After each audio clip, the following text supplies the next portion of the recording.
Good afternoon, Rutgers. I'm WeatherWatcher Derek Diehl. For the last time this semester, here is your Friday afternoon forecast. Looking at our headlines, we have a soggy Rutgers day tomorrow, maybe perhaps one of the soggiest Rutgers days ever.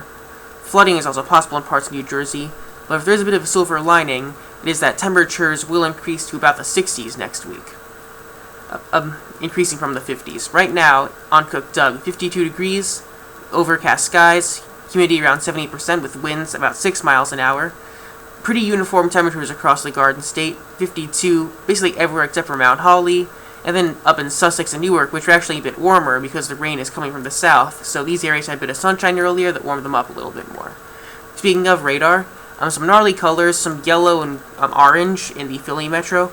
It does show it raining in New Brunswick. Now this is a meteorological phenomenon that is known as Virga, and what this is it shows it's raining on the map because the radar beam is originating from Mount Holly, which is in South Jersey.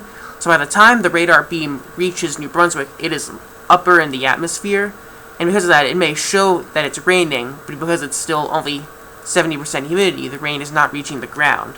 So that's why it shows raining, but it's not actually raining. I also noticed there's a bit of a blip where, the rain kind of magically disappears for, a frame or two. This might be some radar issue. I kind of doubt that actually happened. I think that's a meteorological impossibility, but we'll see. Radar and satellite across the entire country.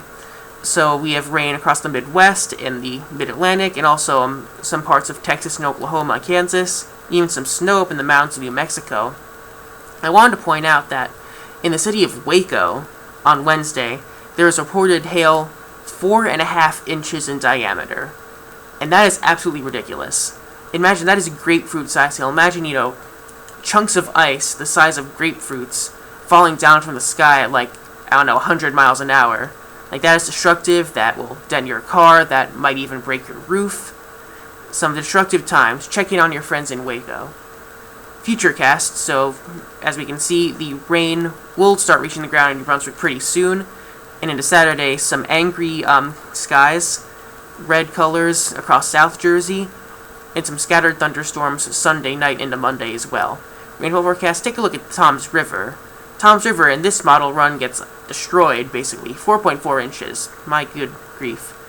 Now, this is a bit of a phenomenon called training, where storms kind of move over the same area, that one after another, and that training will happen in a corridor around Tom's River. Now, if the low pressure tracks a little bit to the west of what this model predicts, then that training line of storms, this band of 4.4 inches of rain, could be on New Brunswick. So we'll need to keep an eye on that. I'm surprised the NWS has not issued flooding alerts for New Jersey yet, but as the forecast becomes more clear, I bet they will. Pollen report. High tree pollen, moderate grass pollen, so if you are allergic to those things, get ready to have a bad time.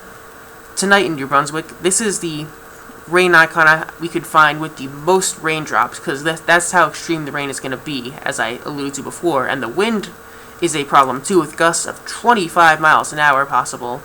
Up in North Jersey, there could even be some wind chills that get down to the 30s, so not a good time if you're planning to go out on College Avenue tonight. Tomorrow, let's not forget, we have a game. Temperatures stay pretty much the same. The forecast, again, very, very dicey. By 3 p.m., maybe there's a chance that it's just overcast instead of rain. We can hope. 7-day forecast. So Sunday, some thunderstorms, like I said earlier. And then the week after, up into the 60s, which is an improvement. But even then, except for Thursday, we cannot shake the chance of rain. So be sure to follow us on Facebook, Instagram, Twitter, and YouTube. And this is Derek Diehl signing off for the last time this semester. I would like to thank Rutgers University and all the officers here at the Rutgers WeatherWatcher Club for giving me this opportunity to do a forecast every week.